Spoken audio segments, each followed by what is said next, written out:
buenas noches, bienvenidos a un nuevo programa de Interfase, el programa que realizamos junto con Ricardo Nievas en Canal 22 Web, ya en su quinta temporada.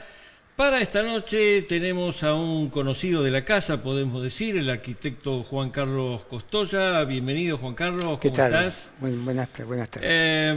Bueno, Juan Carlos, no solo que es un profesional de dilatada experiencia, también es profesor universitario y últimamente sé que anda, me contó un pajarito, ¿no? Algo de investigación en particular. Y antes del tema concreto que vamos a abordar con Juan Carlos, le voy a pedir que nos refiera un poco de este asunto de la investigación. Bueno, está bien. Es una investigación sobre una unidad móvil para catástrofes, que realmente es un sistema de prefabricación, que se diseña solamente una unidad que se va multiplicando y se va haciendo esa unidad en varias unidades. Es muy flexible y es realmente para grandes catástrofes.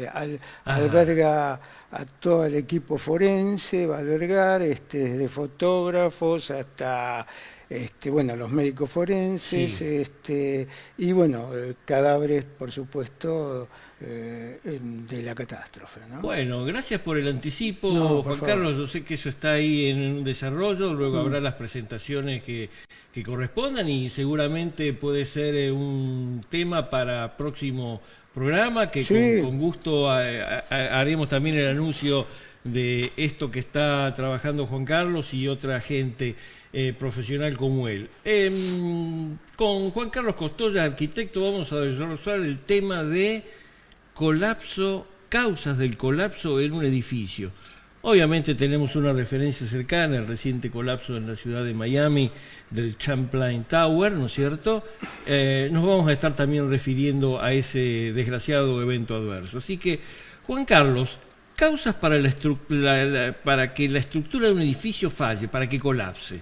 ¿Cómo podríamos empezar esto? Diríamos, yo creo que diríamos hay dos motivos, o mejor dicho, dos motivos no, sino que hay dos ramas fundamentales. Una es en el momento que se edifica, que se proyecta, que ahí se hacen diríamos, todos los cálculos estructurales, que depende de muchos profesionales. Sí. Pero creo que lo más importante después es el mantenimiento del edificio. O sea, depende de dónde está, ahí tenemos que ver realmente cuántos años tiene, cuáles son las causas que pueden haber, digamos, tensiones externas no previstas que pueden provocar un colapso, ¿no? Claro. Diríamos, las causas pueden ser múltiples, Sí. pero básicamente uno puede llegar a decir que o hay algún problema en el suelo o realmente hay o que una base pudo llegar a fallar, pero producto de a lo mejor el suelo, movimientos de suelo, Claro. Penetración de agua. Bueno, hay un montón de factores. Sí, ese es ¿no? uno de los motivos que uno ve las crónicas que siguen a 6 días de lo de Miami, ¿no es cierto? La cercanía con la línea costera, el tema de que el terreno de Miami ya de por sí es pantanoso, es una ciudad que tiene una amenaza a un futuro bastante cercano del crecimiento del promedio de la altura del mar, la va a afectar terriblemente. Lo que pasa es que, diríamos, los sistemas o el sistema estructural, a pesar de que es algo muy viejo, viene de la época de los romanos, yo creo que es un sistema que va totalmente en evolución en estos últimos años. Y a pesar de que es diríamos, un sistema constructivo muy viejo, es como que la tecnología hoy nos permite desarrollar grandes diríamos, desafíos. Y esos desafíos también están un poco pensados en algo, en una tecnología nueva a desarrollar y que, bueno, nos encontramos con problemas que también hay que resolverlos en el momento, ¿no? digamos, el concepto, digamos, de la humanidad es un poco, digamos, de las torres, es realmente es un concepto de poder. ¿Quién es el que edifica más alto? Es el que más poder tiene. Ajá. Entonces es una impronta, hay una impronta en la ciudad de que aquel edificio más alto es el que, diríamos, más poder tiene. El problema es que cuando uno hace un edificio alto, invade diríamos, el suelo, hay colindantes que uno se hace un agujero en el suelo, de alguna forma todo tiende a nivelarse y ahí se producen movimientos de tierra. Sin duda. Hay otra cosa también que es, generalmente una ciudad está cerca del agua y los crecimientos hoy de agua producto de, digamos, de crecimiento de los mares por el cambio global, por el cambio climático. Crece el agua, si bien no es un problema, sí es un problema el agua salitre. Y casualmente, bueno, uno escuchaba también reportajes que había profesionales que decían que en una época se usaba la arena de la playa. Ah. Hace años atrás no existía el hormigón elaborado. Entonces es probable que se haya utilizado arena sin el conocimiento que tiene que ser arena de río. Entonces esa salitre perjudica no, sino que básicamente el hormigón protege de la corrosión al hierro que está dentro. Que está dentro. Eso, en concreto, a ver, ¿cómo nos puedes explicar ese punto, me parece que clave, del hormigón armado, como se dice vulgarmente? Claro, el hormigón armado básicamente está compuesta por dos elementos básicos, que es una argamasa, que es el hormigón propiamente dicho, compuesto por piedra, por arena, por cemento y en proporciones y agua. Y por otro lado, tiene el hierro. El hierro lo que soporta es esfuerzos de tracción y el hormigón esfuerzos de compresión. Ajá. Entonces, de acuerdo a la pieza que uno está, es decir, una viga, una losa, una base, una columna, trabajan a distintos esfuerzos. Claro. De acuerdo a los esfuerzos, uno va colocando los hierros de acuerdo a esos esfuerzos que está solicitado. Sí, sí, entonces, también en una construcción hay vicios ocultos, en el sentido de que, por ejemplo, si uno coloca diríamos, coloca mal un hierro o coloca mal hierros, por ejemplo, arma un balcón al revés, sin darse cuenta y demás, creo que en Libertador al 3000 hace poco, cosa de un año, 2 años, no, un poco más, desde 3 años, sí, o 2 años, se cayó un balcón entero antes de inaugurarse el edificio. Apenas se iba a inaugurar a los pocos días el edificio, se cayó entero el balcón limpito. Los otros balcones no tuvieron problema, pero ese balcón sí, porque ese balcón fue armado al revés. Ajá. Es decir, directamente no se... Claro, porque trabajaba totalmente al revés, diríamos, un balcón voladizo trabaja totalmente al revés de una losa. Entonces se armó, se siguió de largo con los hierros y bueno, se vino el colapso del balcón. Después también hay otros, por eso yo hablo del mantenimiento. Por ejemplo, no sé si se acuerdan de la caída del balcón en Pinamar hace años. Hace también, casi una década. Sí, que murieron unos chicos. Unos chicos que estaban ahí alojados. También, edificio en la línea costera, con todo el tema del aire. Pero mar. Más que todo, ahí fue que, diríamos, los vientos y todo provocan, es decir, el edificio tiene movimientos, provoca microfisuras, entra el agua salitrosa en esas microfisuras justito en el balcón y esos hierros que se levantan se fueron corroyendo, se cortaron y ahí se descogotó directamente el balcón, ¿no? Entonces, en Mar del Plata hace poco también hubo otro problema. Sí. O sea, hoy en día hasta todo eso se va modificando a medida que van pasando lamentablemente estas desgracias. Claro. Hoy en día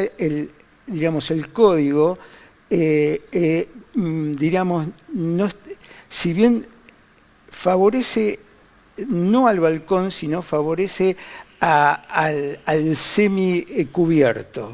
Es decir, que no deja un voladizo completo, sino hay un semicubierto y también, según el CIRSOC, que es el reglamento digamos, de hormigón, es decir, la viga que está entre la losa y digamos, y el balcón y el voladizo, dice que el hierro tiene que envolver a esa viga para evitar el esfuerzo de torsión de esa viga. Entonces hay menos movimientos y provocan menos fisuras en el movimiento. ¿Ese ha sido un cambio, digamos, en la reglamentación respectiva? ¿Es reciente? Es continuamente se va actualizando. Continuamente, por eso digo, desgraciadamente esto es un trabajo diríamos, en función de los errores que uno capta, uno lo va manejando. A ver, si estábamos en el medioevo, las iglesias del medioevo, diríamos, también tenían problemas. Es decir, se iban haciendo empíricamente y cuando veían que no soportaba algo, o le agregaban un peso. Es decir, no sé si ustedes vieron esas arcadas que salen están externas, bueno, la nave de la iglesia. Hay pequeños alcahuetes que ellos se daban cuenta que si se rompían, no soportaban, y entonces aumentaban las agujas de peso para que diríamos, los contrafuertes pudieran soportar la carga. O sea que antes no había un cálculo, sino que había todo un trabajo empírico. Y hoy hay un cálculo y a veces también falla. A veces también falla. Pero el tema está entonces, en principio, Juan Carlos, por lo que nos estás contando, de las causas para que falle la estructura de un edificio, para que colapse un edificio, como el ejemplo de Miami de estos días. Por un lado tenemos todo el tema del hormigón armado en sí, y por otro lado, aparte, que no haya habido problemas o distracciones en el momento de la construcción en sí. Y vos estás destacando mucho el tema del mantenimiento. Sí. Antes de a lo mejor tocarte el mantenimiento, que creo que es importante, también para que todo el mundo se quede tranquilo, es decir, cuando se hace un edificio no es responsable un solo profesional. Es decir, por ejemplo, no hay que agarrársela de entrada ni con el ingeniero ni el arquitecto solamente. No, por ejemplo, el arquitecto diseña o hace el proyecto, tiene una noción estructural, pero recurre siempre a un ingeniero a su cálculo, que respeta el proyecto, la idea diríamos, funcional que se tiene. Ahora, cuando se materializa, está el director de obra, está el estructuralista, y a su vez está la empresa constructora, que tiene generalmente un representante técnico y un jefe de obra. Todos son profesionales. O sea, diríamos, el problema va pasando por varias etapas. Siempre cuando se ejecuta un trabajo hay actas que deslindan responsabilidades, y ante un problema, un profesional que se hace, diríamos... Eso es a medida que se van cumpliendo los pasos, las etapas de la obra, se va haciendo todo eso por actas, porque obviamente vos me hablas de un equipo de profesionales de diferente proveniencia, y que obviamente tiene que haber una coordinación de lo más interesante, pero cada uno con un rol específico. Totalmente, son con responsabilidades separadas, no solo son roles específicos, sino que defienden intereses diferentes. Uno defiende al propietario, al que puso la plata, en una palabra, otro la empresa constructora. Entonces, realmente cada uno quiere hacer lo mejor posible, y si alguno no hace lo correcto, lo deja sentado en el acta, en ese libro de obra, donde se va deslindando responsabilidades. Incluso cuando se hace el hormigón, continuamente se van sacando probetas, que una probeta la tiene el director de obra, otra probeta la empresa constructora, y otra probeta la que hace el hormigón. Una especie de chequeos y balances. Y los tres se chequean. O sea, con esto estoy diciendo que lamentablemente se cayó un edificio, pero realmente hay alguna causa realmente realmente inesperada para que suceda, porque hay toda una responsabilidad profesional de que esto no suceda. Sí, hay muchos más pasos y procedimientos como para evitar que se llegue a consecuencias, digamos, de colapso de un edificio ahora, en la actualidad, con la legislación que hay, con los avances también de cada una de las disciplinas, ¿no es cierto? Aparte cambió el cálculo. Ajá, aparte, ¿cómo es eso? No es que cambió el cálculo, sino que, por ejemplo, antes del año 68, diríamos, los cálculos eran todos, diríamos, isostáticos, por decir así, era simplemente uno calculaba la columna, la viga. Hoy en día realmente se calcula como si fuese todo un sistema porticado. Ajá. En el cual yo hoy, si le saco una columna a un edificio hoy está más o menos entre 16 columnas, un edificio acá en la ciudad de Buenos Aires, ¿no? Más o menos 16 columnas. Si yo le saco una columna, no pasa nada. Si le saco 2, puedo asegurar que tampoco saca nada. Ya 3, bueno, ya sería complicado. Pero voy a esto, que las fuerzas, o sea, que van cayendo las tensiones, ajá, cuando hay algo que no funciona, toma otro camino. Claro. Y descarga en otro lado. Entonces, no hay, digamos, ha cambiado mucho. Lo digo en el año 68, porque en el año 68 se cayó un edificio acá en la ciudad de Buenos Aires, en la avenida Monte de Oca.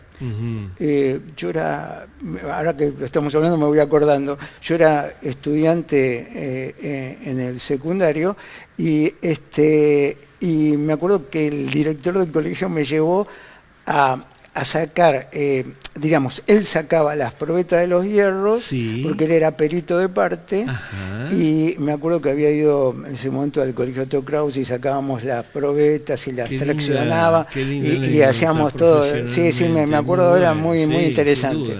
Y que fue un edificio que era de 13 pisos, que murió gente y todo, pero ahí está la negligencia. Por ejemplo, habían anulado el edificio, los colectivos no podían pasar por el frente de la avenida Monte de Oca, pero sin embargo la gente poco a poco fue invadiendo nuevamente y fue a vivir al edificio y en un momento colapsó y agarró gente. Había habido un aviso, digamos, Estaba clausurado, pero simplemente la gente se fue metiendo y todo, era otra época. Por ahí algunas demoras burocráticas, claro. Vamos a ver.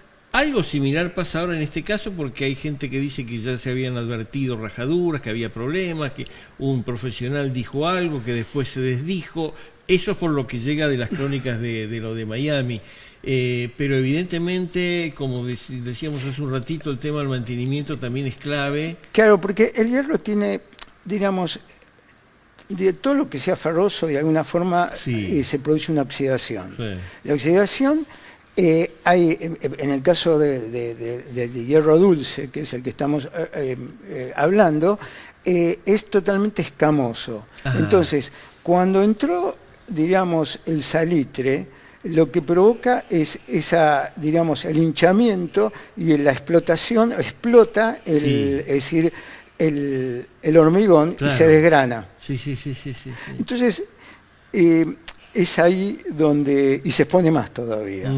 Y si hay superficies, diríamos, hormigón que está bajo el agua, todavía más, se corre mucho más, ¿no? Entonces, eso puede ser un problema. Yo insisto, acá a la distancia, y creo que pasarán meses, sí, para saber qué es lo que pasa, ¿no? Pero sin duda. Digo, estoy dando esto. Por otro lado, tengan en cuenta que el hormigón, a medida que pasa el tiempo, más resistente es. Un hormigón, cuanto más viejo es, más resistente es.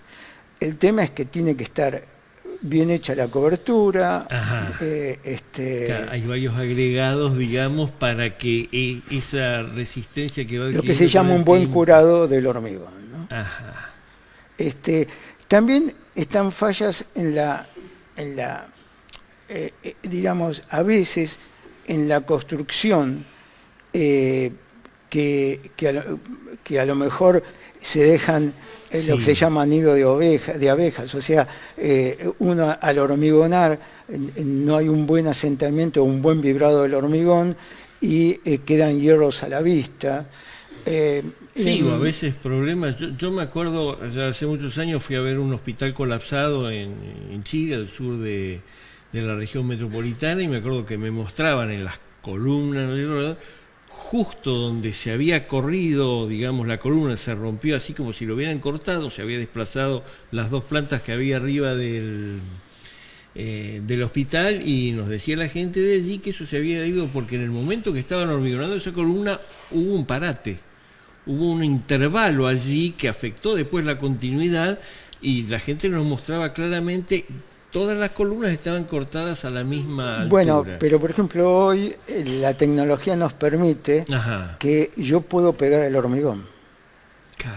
O sea, si yo hasta diría una base, esos son los avances, cada una base se queda sin terminar por algún motivo, yo puedo ponerle un pegamento que me permite hormigonar. Sí, te entiendo.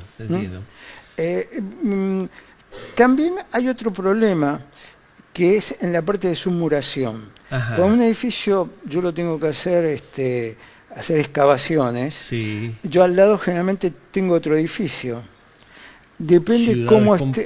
Claro, depende si el otro edificio tengo o no tengo un sótano. Yo tengo que hacer pilares de tracción, que es un hormigón, y unos pilares que tengo que invadir el terreno vecino, más o menos entre 30 y 60 grados, depende del esfuerzo de corte de la tierra, que hasta llegan entre 22 y 18 metros de largo.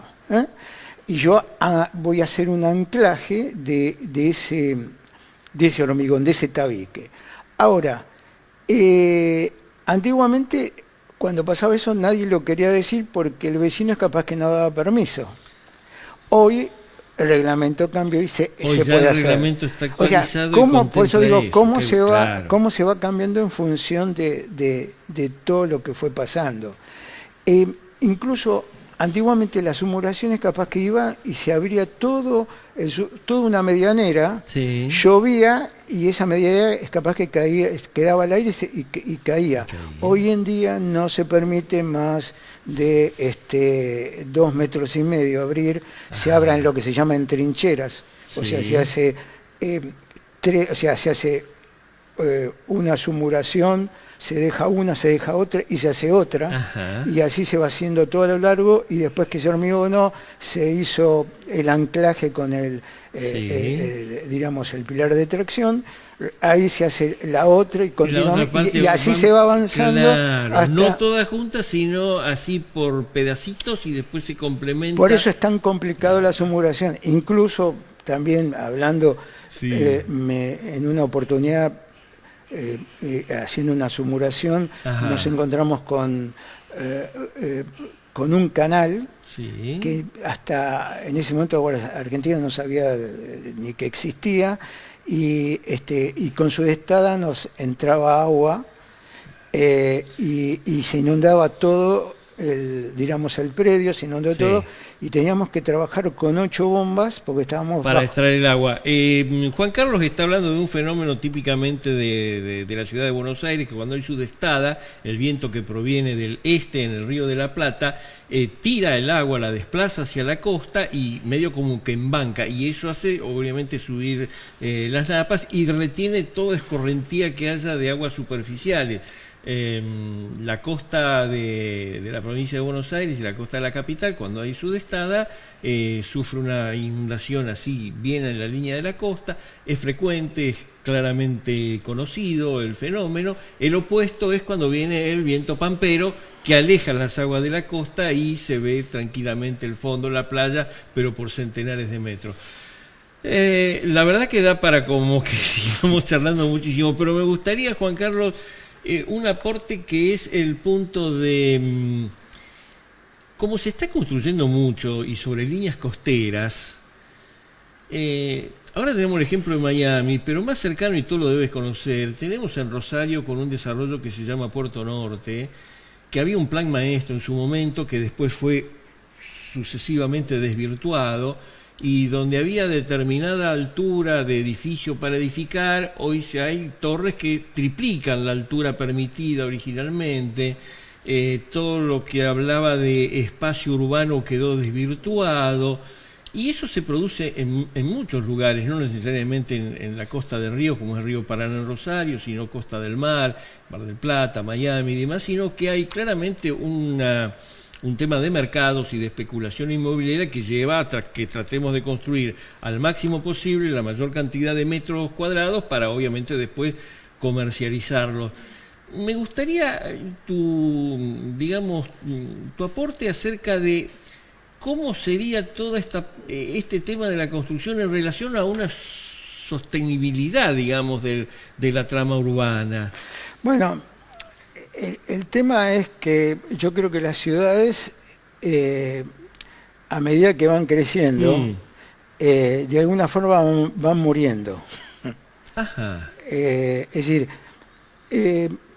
antes uno, simplemente digo esto, antes uno sacaba la bolsita de basura, sí, la dejaba, así estoy hablando de años atrás, sí, y pasaba el famoso basurero que uno sacaba. Me acuerdo, doy fe. Exacto. Hoy en día ya tenemos contenedores para tirar esa basura. Sí. Y ya creo que no dan abasto porque la basura está fuera de esos contenedores. Es cierto. Entonces, ¿qué pasará dentro de unos años donde habrá que poner más contenedores y no podremos estacionar los autos ni nada, ni caminar por la cantidad de contenedores que tengamos? Es decir, ¿cuánta gente hay que tira residuos, diríamos, acuosos al Río de la Plata, por ejemplo?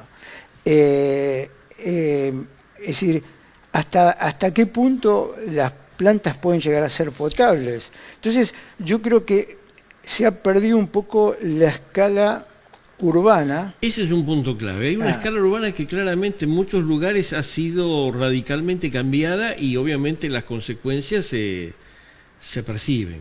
Claro, entonces, ojo que ya la desurbanización, incluso con esta pandemia hoy en día, es como que la gente es como que se va diríamos, a células urbanas más pequeñas, donde uno quiere el famoso slow, o sea, estar tranquilo.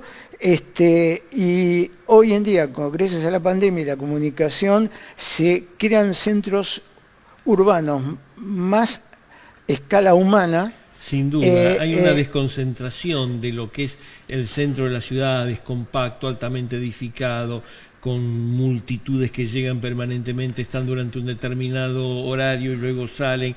Todo el problema del desplazamiento, del ingreso y el egreso de esas multitudes a la ciudad, el problema del transporte, digamos, de la traslación de esas personas. Ojo que no es nada nuevo. No. Si nos hablamos en la antigüedad, Roma sucedió lo mismo con Constantinopla, que Roma prácticamente quedó una ciudad en un momento desértica, que después vino el plan Sistino de Roma que le dio otra movilidad, etcétera, etcétera, pero incluso en ese momento, si mal no recuerdo, fueron los turcos los que, digamos, los acueductos romanos lo destruyeron para que no tenga agua, que Roma era su ejemplo, tener agua, ¿no? Una de las llaves maestras de por qué el Imperio Romano fue el Imperio Romano era la tecnología fabulosa de acueductos que tenían, que todavía hoy vemos en multitud de lugares en Europa. Entonces, yo creo que en parte estamos viviendo así. En